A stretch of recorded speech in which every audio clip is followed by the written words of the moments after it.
Hello दोस्तों, मैं अवसानी माता की कहानी कह रही हूँ, वो भी अवधी भाषा में कह रही हूँ। जैसा भी लगे आप लोगों को लाइक कमेंट एंड सब्सक्राइब ज़रूर करना। बोलो जय अवसानी मैया की।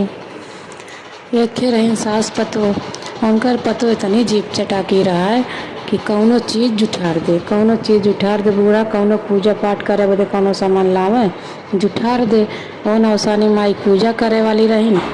ओकरे बाद सोचे लेकिन कौनो चीज़िया लाई तो ये हमार जुठार दे, कैसे का करी। तब ओकरे बाद कुल जगह माने रही, कुल जगह जाए सोचे कहीं न पावे। जब करे के लावे, जब सामान लावे तो जुठार दे। पतो ये इतनी जीप चटाकी रही। ओकरे बाद अब एक दिन सोचिन कि इन्हें जो है कहीं भेज दे तब पूजा करे। तब पतो कि अपने एकदम काला करिया के कंबल दे के कहीं जाए के तब तक धोए जब तक ही उज्जर न हो जाए।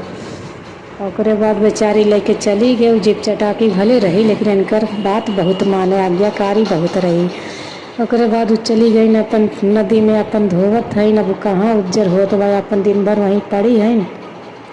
तब तक यार बूढ़ा अपन सबके बोलाई के सामान लाई के अवसानी माई पूजा उजा कुल कर चुकिन। और ओकरे बाद पूजा करे और एक बात तब पतो के याद आए अरे बेचारी दिना भर वहीं पड़ी बा।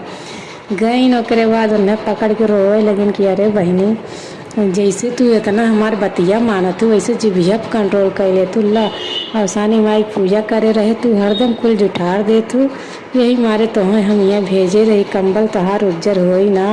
और तू एको दाए आऊ ना इतना दिना बीती गए कहाँ। अरे अम्मा तू कहे रो उज्जर होवे कि न उज्जर हो तो बा न हम आवत है। पकड़ के रोवे लेकिन करे बहनी हम तो वहाँ ये पूजा करे के हमारे भेजे रहे। ला तू प्रसाद खा, जैसे हमार बतिया माना तू वैसे हमारे अपने जीभियों पे कंट्रोल रखा। दोनों जने घरे आए कि आराम से रहाई लगिन। बोला जय अवसानी माई की।